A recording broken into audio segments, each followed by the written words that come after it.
Good morning, everyone. I'm Cecilia Rouse. I'm the president of the Brookings Institution. Thank you all who are joining us here today in Falk Auditorium and to the many more who are joining in online.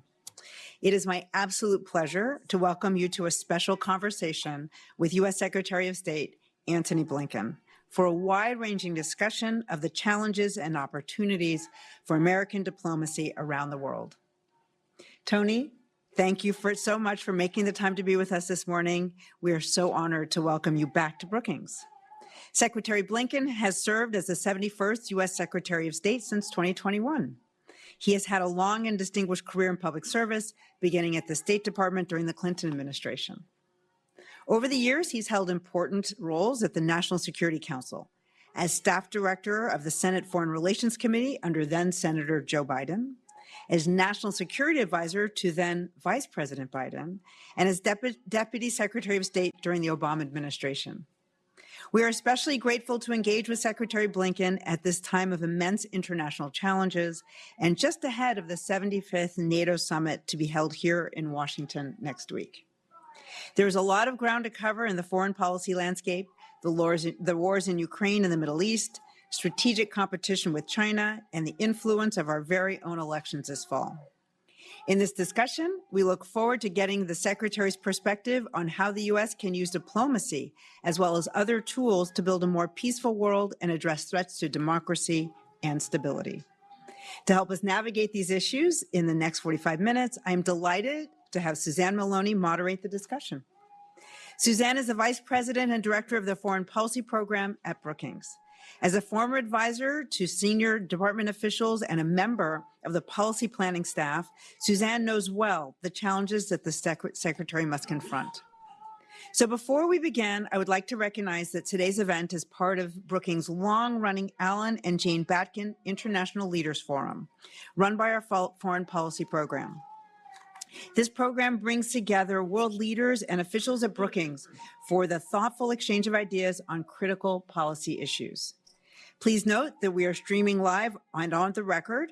You can share your thoughts via social media using the hashtag foreign policy. Following the conversation, we will have a brief Q&A and our staff will pass around mics in the room. For those viewing online, please send your questions to events@brookings.edu. Thank you, and I hand things over to Suzanne. Thanks.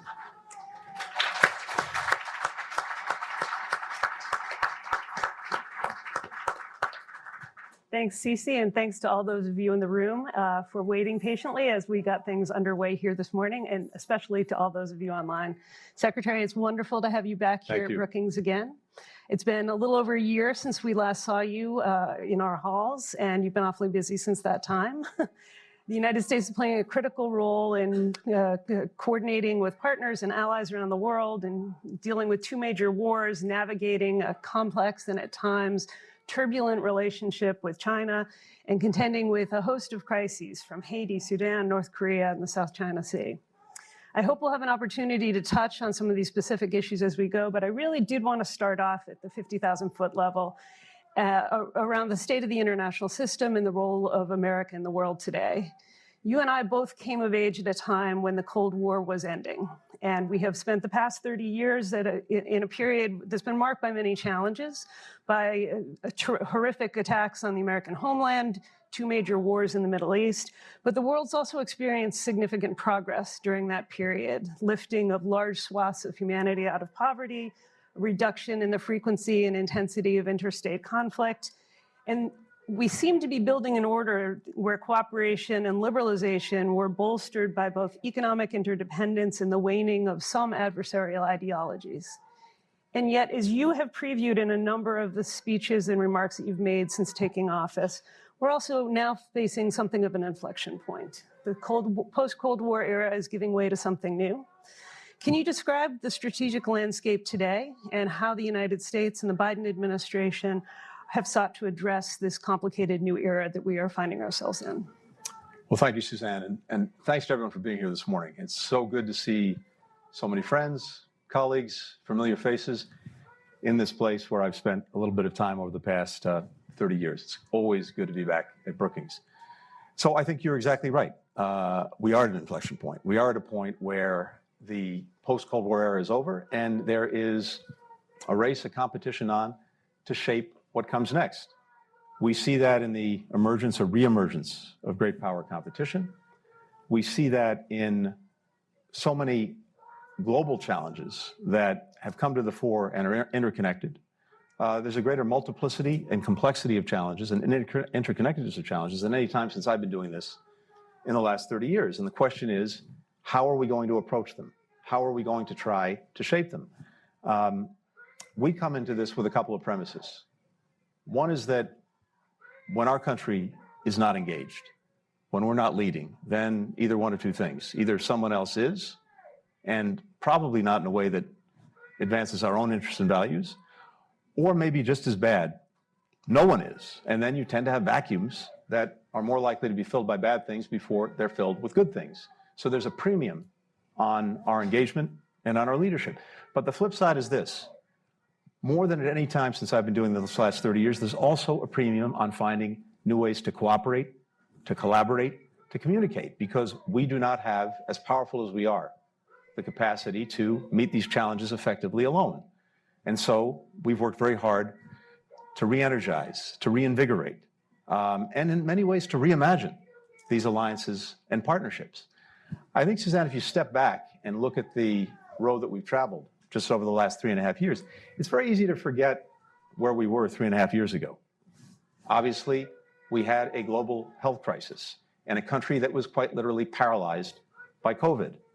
We had an economic recession, the worst since the Great Depression, and not just here, of course, but globally. We had alliances and partnerships that were deeply damaged and frayed. We had China that was moving forward in ways that were not being effectively addressed. And I think what we've seen in the last few years is an extraordinary reemergence here from, obviously from COVID, and putting that in the rearview mirror. Our own economy now, by far the most successful economy of the major democracies. GDP growth exceeds that of the next 3 countries combined. Major investments made, which I'll come to in one second, that are making a powerful difference. And as I look around the world and go around the world, alliances, partnerships that are much stronger than they were just 3.5 years ago. Basically, as we've looked at it, we wanted to do 2 things. The president's been determined to do 3 things. Make these investments in ourselves, which we've done, but also make these investments in our alliances and partnerships, which we've done. And the basic idea is when you do that, as we've done, you can deal with the multiplicity of challenges from a position of strength, not a position of weakness. We live in a very dangerous world. We've had all of these trends that have emerged, not just in the last few years, but over the last couple of decades, this move from the post-Cold War era into a new era, where of course you have extraordinary forces moving at a rapidity that we've never seen. Technology, information technology. And it creates, I think, for a lot of people, a sense of destabilization, not knowing where your North Star is. But in order to deal with that, doing it from a position of strength, investing at home, investing in our partnerships, that's the foundation that we've set. And I think if you go through each of the different problem sets that we're facing, you can see how approaching them from a position of strength actually makes us more effective in delivering results and doing what the American people need us to do for them. I want to drill down a little bit on that point. We've had on this stage both National Security Advisor Jake Sullivan and more recently Deputy National Security Advisor Daleep Singh, both times in conversations with Brookings economists, both times talking about industrial policy, about economic statecraft, and that has been a major element of the administration's approach to so many of the challenges that we face around the world. Can you tell us a little bit about how it is that the foreign policy bureaucracy has now really taken on economics as a core element of both strength at home and strength abroad? Well, we're seized with this because we have to be, for 2 reasons. One, yes, I see this every place I go. Our strength at home manifests itself directly and clearly in our strength abroad. As country after country has seen the kinds of investments we've made in ourselves, whether it's in our own infrastructure to make sure that our roads, our bridges, our communications are leading the way. When they look at what we've done with the CHIPS and Science Act, the investment in the most critical technology for the 21st century. When they look at what we've done with the IRA, which despite some early challenges now, I think is seen incredibly positively by most countries around the world, the investments we're making in the kind of technology and the kind of manufacturing that's going to dominate 21st century economies, that is seen as a very positive proof point for the United States. And it increases the desire of countries around the world to work with us. What have we seen in the last 3.5 years? We've seen more foreign direct investment coming into this country than at any time in our history. And in 3.5 years, we have more than $1 trillion in foreign direct investment, which exceeds by almost $250 billion what we saw in the previous 4 years. That's a sign of strength. That's a sign of attractiveness of the United States. But as we're going around the world, we also have to make sure that we get the flip side right. So one of the challenges that we have right now, I was in China recently. We have deep concerns, as you know, about China's overcapacity, trying to export their way out of their own economic challenges, and doing it in a way that saturates our market in critical industries and critical sectors where we're investing right now in goods that are underpriced and designed basically to price out our own manufacturers from these sectors, from these industries, whether it's solar panels, whether it's electric vehicle batteries, et cetera. Our job, our responsibility is to make sure that we're defending our workers, defending our industries, and defending our communities. And that's exactly what we're doing. But here's the difference. It's one thing when we're doing this alone. It's one thing when the United States is carrying that fight as 20, 25% of the world's GDP. When we're aligned with others, when we're working with Europeans, when we're working with Asian partners and other partners, all of whom are facing some of the same challenges, and all of a sudden we're aligning 50 or 60% of the world's GDP against this problem, we're going to be a lot more effective. And that's the other big thing that I think we've seen over the last 3.5 years. A much greater alignment, a much greater convergence between us and key partners in Europe, in Asia, and beyond on how to tackle some of these challenges, including some of the challenges posed by China, and of course, the challenges posed by Russia.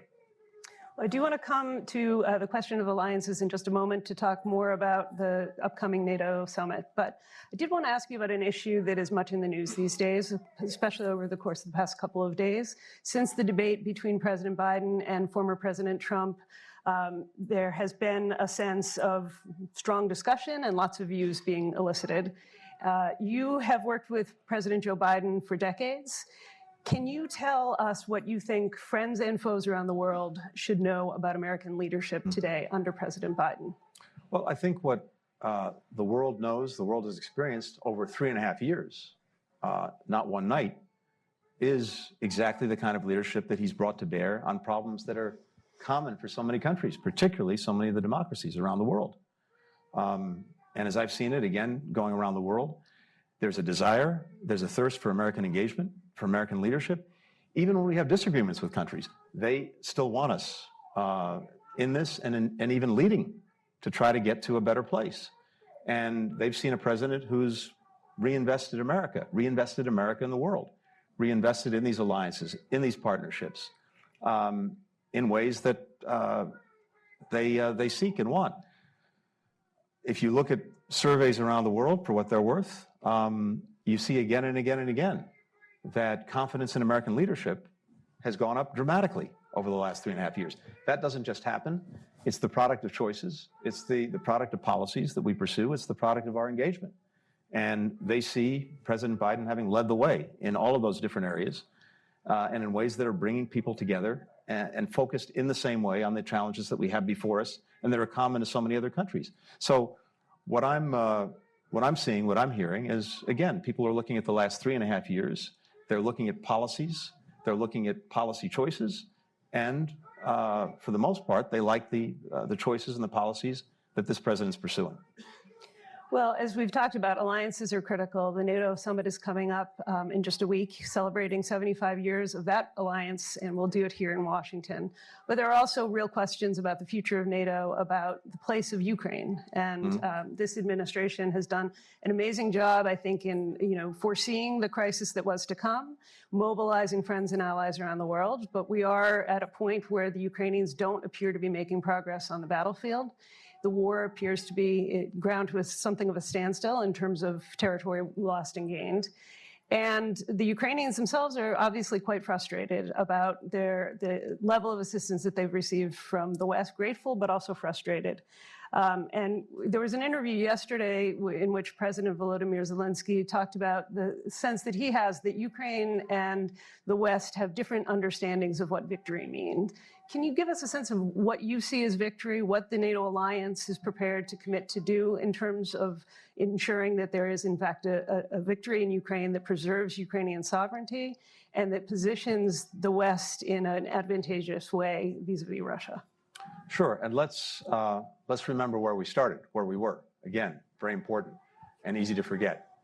In February of 2022, as the Russians attacked Ukraine, the real fear, the real concern was that they would succeed in their objective. And remember what Putin's objective was. It was to literally erase Ukraine from the map, to end its future as an independent country, to subsume it into a greater Russia. That hasn't happened and will not happen. And that's because of two things. It's because, of course, of the extraordinary courage and resilience of Ukrainians, but it's also because 50 countries, more than 50 countries, came together, led by the United States, in support of Ukraine, in its defense. So that's already a huge success, because given where we were and given where this could have gone, where people thought it would go, it hasn't gone there and it's not going to go there. But as we look ahead, I think we have to focus on, yes, this question, what is success? And for me, for us, I think success is very clear. It's a Ukraine that is a strong, successful country, increasingly integrated with the West, and a country that can stand on its own feet, militarily, economically, democratically. And we have the policies in place to make sure that that's exactly what happens.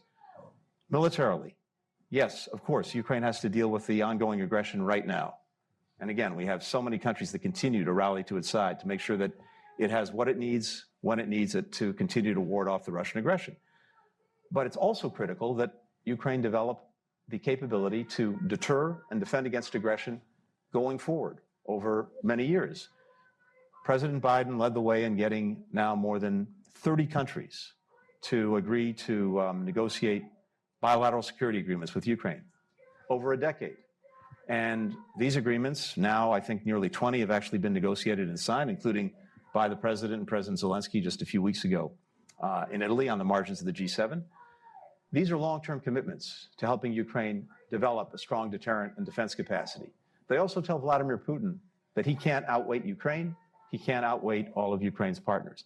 At the same time, Ukraine's developing its own defense industrial base in a way that will enable it to help provide for itself. And we're trying to drive private sector investment into Ukraine to make sure that its economy can grow and thrive. We've already seen through the Black Sea that Ukraine is exporting as much as it was before February of 2022. There's extraordinary potential in Ukraine's economy with the right investment. Now, of course, for both its military capacity and its economic capacity, you've got to make sure that you have air defenses in place to try to protect the areas in which you're making investments. We're driving that. I think you'll see more news on that in the coming weeks as we get to the NATO summit, actually next week. And then finally, standing strongly democratically. The fact that the European Union has opened the accession process with Ukraine is the best guarantee that Ukraine will continue to make the necessary reforms to strengthen and deepen its democracy. The end result is a successful country, and a country that, as it stands on its own in these three areas, is the strongest possible rebuke to Vladimir Putin. Well, you've obviously done a lot to both rely upon and invest in the transatlantic relationship in managing both the challenge of Ukraine and the larger challenge of Russia. That is a relationship that's underpinned by a long history, deep mutual interests, but also some sense of shared values. How do you, sort of look at the future of that relationship at a time where we do see the rise of right-wing parties and their potential impact on the viability of that alliance and the effectiveness of that alliance? We've just seen the results of the first round of elections in France, a country that you know well. How concerned are you about changing trends of populism and right-wing governments that might come to the fore in Europe?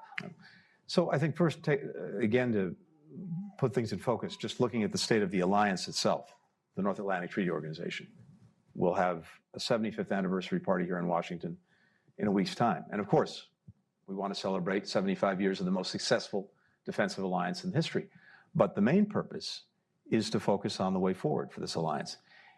And I think it's a very opportune time to remind people of why NATO matters, why it's so important, and why the investments that we and so many other countries are making in it make a difference. And it really comes back to something very basic that was at the heart of the formation of the alliance to begin with, and that's the power of collective defense. The power of Article 5 that says an attack on one is an attack on all is the strongest possible deterrent to aggression, the strongest and most effective way to prevent war in the first place, to avoid conflict in the first place, because any would-be aggressor knows that an attack on any one member means they're going to have to deal with every member of the alliance. And so I think reminding all of our citizens of the importance of that and how it's been so successful for 75 years and how it remains foundational to our security going forward is an important moment. We have an alliance that is bigger than it was just a few years ago, now 32 members, Finland and Sweden, that I think for most people that would have been unimaginable just a few years ago. We have an alliance that's stronger and has greater investment in it than it's ever had. We now have 23 countries that are meeting the 2% of GDP committed to defense mark that was set at the Wales Summit back in 2014. There were just 9 countries in 2021 that met the mark. We're now at 23. An 18% increase in defense investment by the allies across the alliance. And also things that people in this room know very well, but that may be a little bit harder to translate for so many of our citizens. A very deliberate and effective effort to make sure that the alliance in its plans, in its programs, in its posture, was effectively positioned to deal with the threats of this moment. And you'll see more of that at the summit. Those plans are now in place. They're being resourced, and the alliance is moving to make sure that we have the right defenses across the alliance where they're needed, where they're mattered. So this has been a clear trajectory for the last 3.5 years. I don't actually see that changing, irrespective of the politics of the moment in Europe. We have very strong allies, very strong partners. We just came from Italy, where Italy has played a major and very effective role in continuing to strengthen the alliance. I think you've heard affirmations from various political parties in Europe of their ongoing commitment to it, irrespective of where they're coming from. So I have confidence that we'll continue to carry that forward. And the reason, again, for that is because it's manifestly in the interests of the people that all of us have to represent. I'd like to shift now to China. Obviously, this has been a big focus of the administration's attention over the course of the past 3.5 years. There have been moments of profound tension, the spy balloon amongst them, and there have been at least some efforts to try to stabilize the relationship, to invest in improving and strengthening the high-level communication channels that have existed and that have been expanded. What is your sense of how long that relationship can be stabilized? Are we are in a competitive situation with the Chinese? We are going to find moments of friction all over the world. Are we able, in fact, to sustain that kind of stability, or are we likely to cycle through in a kind of erratic phase of crisis to stabilization and back and forth? So I think that there's an expectation, both from the American people and from people around the world, that we'll do everything we can to manage what is arguably the most complex and consequential relationship of any in the world, manage it responsibly. And that means a few things. It means being very clear and standing up effectively to the areas where we have profound disagreements and would take the world in different directions. And that's what we've done. It also means trying to find, wherever we can, areas of cooperation where it's clearly in the interests of our people, Chinese people, people around the world, for us to cooperate. We've done that too, and I'll come back to that in a second.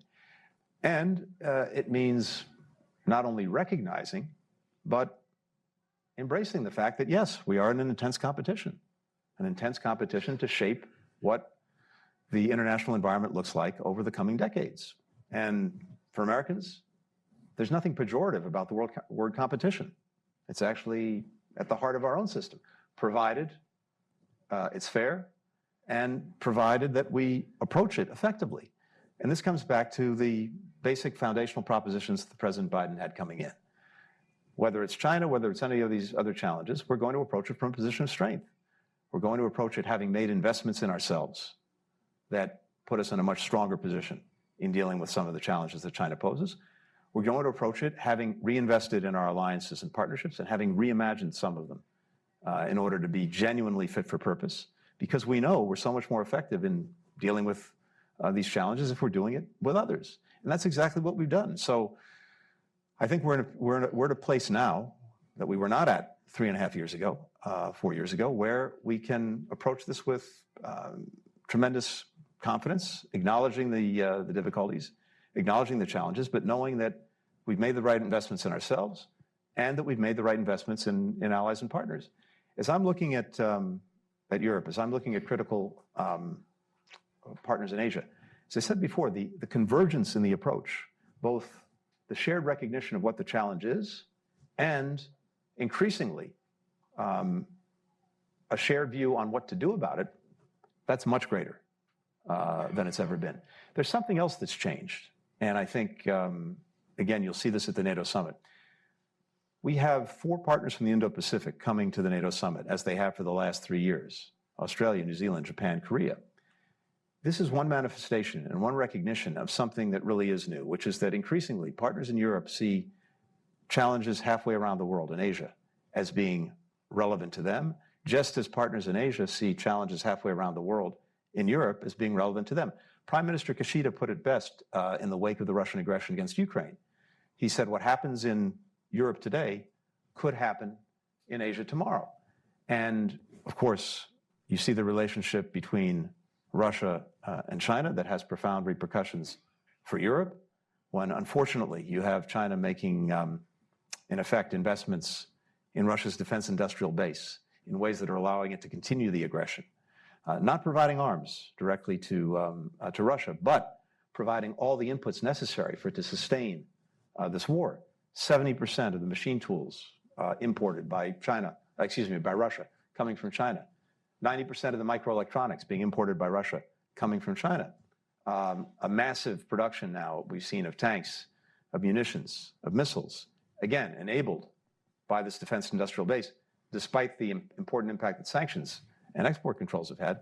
Well, for Europe, that means that one of the, arguably the biggest security threat that they face, the biggest since the end of the Cold War, China's playing a role in fueling that. Our partners in Asia, again, understand that if you allow aggression to go unchecked anywhere, it becomes a greater threat everywhere. A would-be aggressor who sees that Russia's being allowed to proceed with impunity in Europe may get their own ideas in a very different part of the world. So we now have, and of course we have the relationship between Russia and North Korea that's evolved, as well as with Iran. So you now see, and this has also been a very deliberate part of our policy, a breaking down of the silos between European alliances, Asian alliances, and even more broadly as we work in countries, and not just countries, other partners from other parts of the world. I think that's going to create a very powerful edifice with these fit-for-purpose coalitions, different sizes, different shapes, focused on different discrete challenges where different countries may bring specific things to the table. That's part of the new landscape, the new geometry that we put in place. I want to ask you just a little bit about how you assess Chinese intentions. They're obviously working to sustain the Russian war effort in Ukraine. They have invested in a huge conventional military buildup, as well as a nuclear buildup. You said that the United States is approaching the relationship from a position of strength and confidence, and we're prepared to compete. Are the Chinese looking to compete, or are they looking to dominate? Well, look, I think China's objectives are clear. Over time, over the coming decades, they would like to be the leading country, the dominant country in the international system, militarily, economically, diplomatically. That's clear.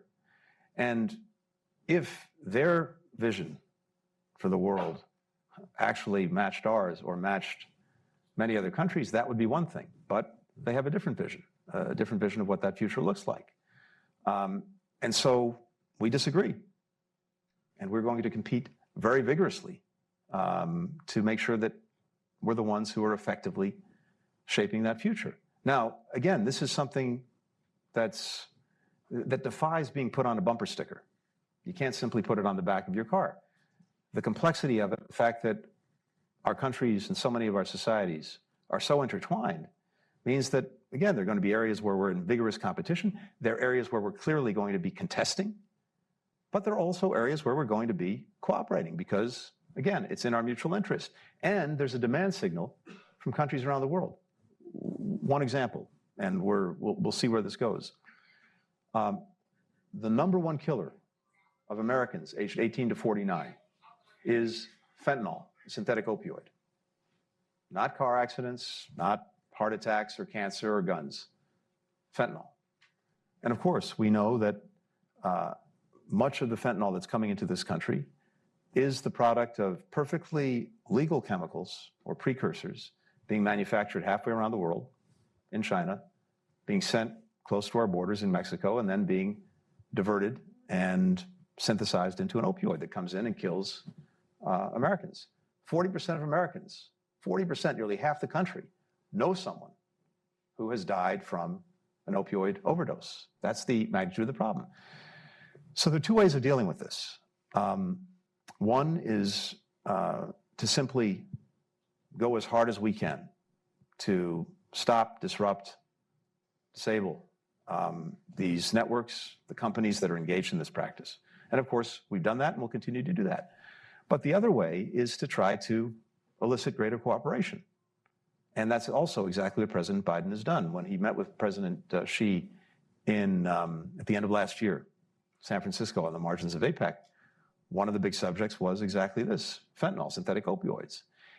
And one of the propositions that he put to President Xi was this: look, this problem that we're facing, where America's been really the canary in the coal mine, is now spreading to many other parts of the world. Markets are so saturated here that the criminal enterprises that are engaged in this have worked to make markets in other places, in Asia, in Europe, in Latin America. And you're going to have more and more countries insisting that you engage responsibly in dealing with this challenge. So whether you want to do something with us or for us almost doesn't matter, because so many others are going to be insisting that you do. And what we've seen, and so we want to work together on this, and we'd like to see Chinese leadership on this. And we have seen real progress, not yet sufficient. We have to see over time if it's sustained and it makes a difference. But in terms of putting forward new regulations, in terms of taking down some of the companies that were illicitly engaged in the diversion of these precursors, these ingredients for fentanyl, prosecuting people who were engaged in this practice, setting up a working group with us to try to make sure that we're focused on it day in, day out. That's happened, and that's good. That's progress. We also put together, and this gets back to these coalitions that we're trying to form, precisely because this problem is spreading around the world and more countries are concerned about it, as well as with other kinds of drugs, ketamine, methamphetamines, others that are afflicting so many societies. We know we have to deal with this collectively because it's the definition of a transnational problem. The United States put together a coalition that now includes more than 150 countries and organizations, where we are meeting almost day in, day out, developing best practices, developing common approaches, and working to make a difference to stop the flows of these precursors and other things that are going into what is a devastating killer. So I cite that only because I think it's so important that we don't lose sight of the fact that the complexity of the challenges, the complexity of the relationship is such that we have to be able to act on it in each of these different areas: the competition, the contestation, the cooperation. Thank you. I want to switch to another part of the world and to another transnational threat, that of terrorism. You've spent an awful lot of time in the Middle East since October 7th and the horrific attacks that killed more than 1,200 Israelis and took another 250 Israelis hostage and dual nationals. You've been deeply involved with the diplomatic effort to try to bring an end to the war and to bring about the release of those still held against their will in Gaza. President Biden put forward an announcement just about a month ago of a plan that would lead to a durable ceasefire over phases and to the release of those remaining hostages. What is your sense of the likelihood that that plan can in fact come to fruition? And if it cannot, is there a plan B? I think the proposal that President Biden put forward is achievable, doable, which doesn't mean it will be achieved, doesn't mean it will be done, but it can be and it should be. And what we saw after he put out the proposal is quite remarkable. We've seen virtually the entire world come together in support of that proposal. Country after country standing up saying, yes, we support this. This is the way forward. This is the way to end the conflict in Gaza. This is the way to get the hostages home. This is the way to put us on a path to more durable security, more durable peace, a better future for Palestinians, for Israelis, and actually for the entire region. And so everyone came together in support with one exception, and that was Hamas, which came back with, most charitably, a yes but, trying to impose new conditions, moving the line, actually coming back on positions it had already agreed to, and trying to get more. So we've been in an intense effort with the Egyptians, with the Qataris, to see if we could close the gaps that Hamas created in not saying yes to a proposal that everyone, including the Israelis, had said yes to. And we're working that almost literally as we speak. I believe that it is, yes, achievable, and it would be the best way forward, the quickest way to end the conflict in Gaza, to stop the violence, to massively surge assistance, to get everyone home, including American hostages. But it's also true that one individual, likely buried hundreds of feet underground in Gaza, has the decision-making power to say yes or no. And right now, in not saying yes, Mr. Sinwar is not only holding on to the Israeli, American, and other hostages, he's continuing to make a hostage of Palestinian children, women, and men who are caught in a horrific crossfire of Hamas's making. So the question that I can't answer for you is, will he get to yes? The world is looking for it. The world is asking for it. The world is demanding it. Now, if not, of course, we're looking at what comes next. And I think what's critical is this. We'll see. We've heard the Israelis talk about a significant downshift in their operations in Gaza. Remains to be seen. We do know this, one way or another. When this conflict ends, it cannot and must not end with a vacuum in Gaza. It has to end in a way that makes sure that there are clear, coherent, achievable plans for Gaza's governance, for its security, and of course, to start to help people to rebuild their lives that have been so decimated and destroyed. We've been working over the last months with partners throughout the region to develop those plans. And as I said a couple of weeks ago when I was last in the region, a lot of that work is now turned into concrete ideas, concrete proposals that we're sharing with partners in the region, again, as we speak, to try to flesh things out and to try to make sure that we have the broadest possible agreement on what the right way forward is. So the post-conflict plans are critical, because if we get to a moment where the conflict really does shift dramatically, and hopefully the best possible thing would be the ceasefire, if we're not ready, if the region's not ready, then you're going to have a vacuum. And as I said before, vacuums tend to get filled by bad things before they get filled with good things. And we know that there are three things that are unacceptable for Gaza's future: an Israeli occupation, Hamas perpetuating its leadership, or chaos, anarchy, lawlessness, which is what we're seeing in big parts of Gaza today. Absent concrete plans to have an alternative to that, that one of those three things is going to happen.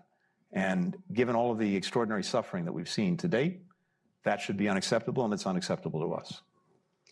And the plans that you've been discussing with regional partners and others, are they ready to go? If for some reason Sinwar were to suddenly have a flash of humanity and accept the plan for a ceasefire and release the hostages, would we be able to move immediately to put the security, the governance, and the start of a reconstruction program in place? Or are we likely to be outpaced by other adversaries in the region who in past conflicts have moved more quickly than the international community? Well, we're determined not to be outpaced, which is exactly why we're leaning into this. It's exactly why we've been calling on so many of the concerned countries to engage in this effort. We really started back in January with many Arab partners on this. We've told the Israelis that we expect of them to develop their own plans, their own ideas, and we've not seen enough of that from Israel. But no, precisely because we don't want to be caught off guard by this. This is exactly what all of our diplomats are deeply engaged in as we speak, so that we are ready when we get the moment, and we need to get that moment as quickly as possible. One last question before I turn it over to the audience for just a few questions before we, unfortunately, will have to let Secretary Blinken go back to his very busy day. We have with us in the audience former U.S. Ambassador to Lebanon, Jeff Feltman. We were speaking before the festivities began here about the prospects for significant action in Lebanon. The Israelis seem to be signaling that quite heavily right now, particularly as they downshift in Gaza, that they will have more capabilities to apply to dealing with the threat that is posed by Hezbollah that has forced at least 55,000 Israelis out of their homes in the north. How imminent do you rate that threat, and what is it that the United States is doing to try to develop diplomatic alternatives to a military solution to Hezbollah, which we know has been quite elusive over the decades? One of our primary objectives from day one, since October, was to do everything we could to make sure that this conflict didn't spread, didn't escalate, including and notably to the north, to Lebanon, to Hezbollah, and then maybe beyond. And so this too is a place of intense focus. And I think you have a paradox in this moment, which is that, at least in our judgment, none of the main actors actually want a war. Israel doesn't want a war, although they may well be prepared to engage in one if necessary from their perspective, protect their interests, but they don't want one. I don't believe Hezbollah actually wants a war. Lebanon certainly doesn't want a war because it would be the leading victim in such a war. And I don't believe that Iran wants a war, in part because it wants to make sure that Hezbollah is not destroyed and that it can hold on to Hezbollah as a card if it needs it, if it ever gets into a direct conflict with Israel. So on the one hand, no one actually wants a war. On the other hand, you have forces, momentum, that may be leading in that direction, and which we are determined to try to arrest. You have, as you said, Suzanne, 60,000 or so Israelis who've been forced from their homes in northern Israel. Israel has effectively lost sovereignty in the northern quadrant of its country because people don't feel safe to go to their homes. You have many Lebanese in southern Lebanon who've also been chased from their homes. And absent doing something about the insecurity, people won't have the confidence to go back. And that requires two things. It requires, first and foremost, of course, stopping the firing across the border that's endangering people. But it also requires an agreement, reached through diplomacy, to try to deal with some of the elements that are causing this ongoing insecurity, including making sure that forces, for example, are pulled back so that they can't endanger people every single day and that people have the confidence to proceed. Here again, the United States has been deeply engaged in trying to advance this diplomacy, but it also underscores why a ceasefire in Gaza is so critical. Hezbollah, of course, has tied what it's doing to the situation in Gaza and has said that if there's a ceasefire in Gaza, it will stop firing in Israel. Now, it shouldn't be firing to begin with. It's wrong in and of itself, but it's also a reality. So it only underscores why getting that ceasefire could also be critical to further enabling the diplomacy to try to create conditions in which the diplomacy can really resolve this problem, get people back to their homes in Israel, in southern Lebanon, and have something that's more enduring in terms of keeping things calm. By the way, Red Sea, the Houthis, same thing. Iran, Iranian-aligned militia groups. So much of this is tied to Gaza. And I think it underscores why it's clearly in the strategic interests of Israel as well to effectively bring this to a close. Thank you so much. We have just 2 minutes, so I'm going to try to take 2 very, very quick questions from our audience here in sequence, and then leave it to Secretary Blinken to close us out. If I can give my colleague Lynn Kwok, our Lee Kuan Yew Chair for Southeast Asia Studies here at Brookings, the first question. Thank you very much, Suzanne, and thank you, Secretary Blinken. You mentioned several times the greater convergence with Asian partners. That, I think, may well be the case for Northeast Asia, and you mentioned how Japan and South Korea are joining the NATO summit. And of course, there's strong recognition that the two theaters, the Indo-Pacific as well as the Euro-Atlantic, are linked. But I would suggest that the picture is rather less clear in Southeast Asia. Many of the countries there have not taken a strong stance on Russia's invasion of Ukraine. And in a recent poll, China, for the very first time ever, has edged past the United States in being the region's choice of partner if the region were forced to choose. How do you think the U.S. losing ground to China in Southeast Asia hurts U.S. goals in the broader Indo-Pacific region? And what is being done about it? Thank you. So I'm seeing something different, and I acknowledge the complexity of it, and you're right, it's not a uniform picture, but I'm seeing something different. Look at the relationship, again, just over the last few years that's evolved between the United States and the Philippines. Look at the relationship that's evolved between the United States and Vietnam. And in different, sometimes quieter ways, relationships with other countries in Southeast Asia.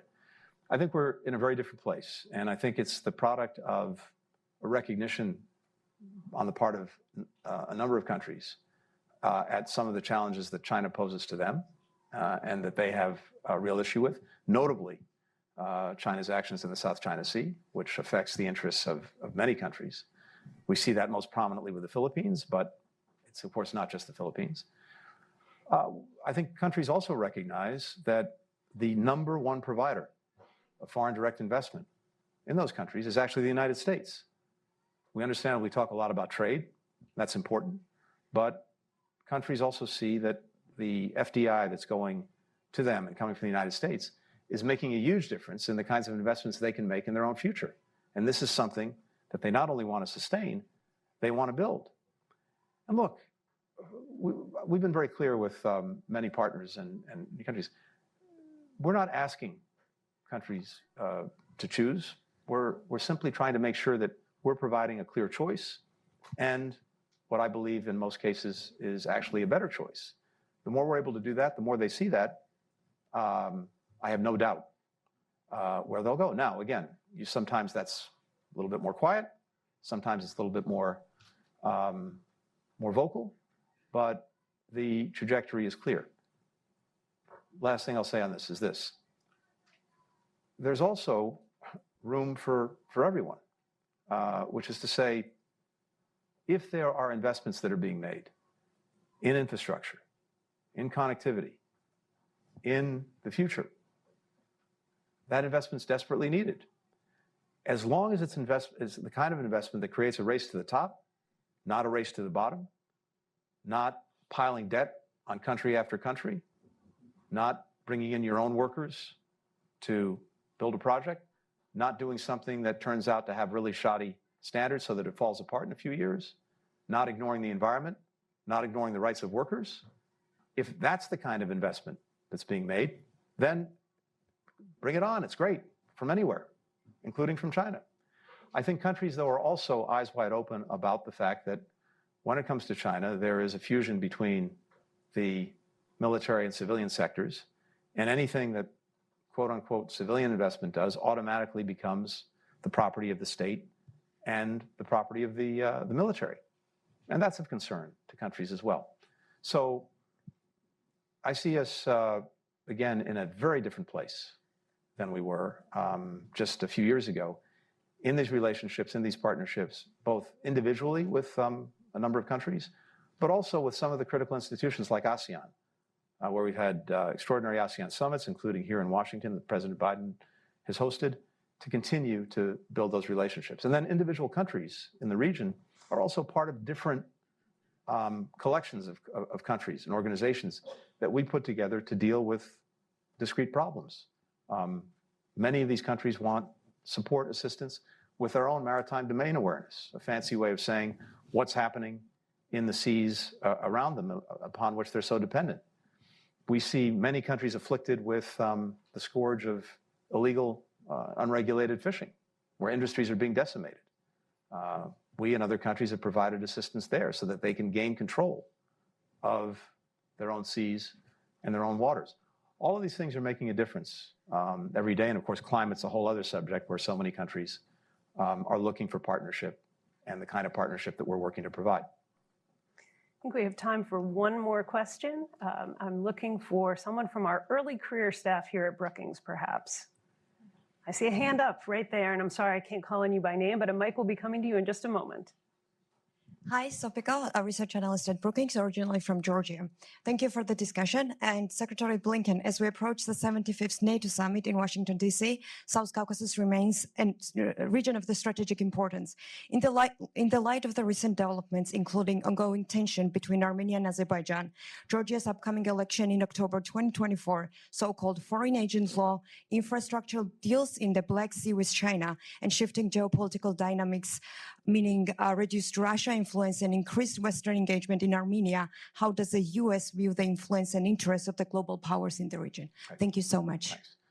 Well, you're very right to point to the region and to point to a tremendous amount of movement in the region. And we have, I think, both real concerns, but also real opportunities.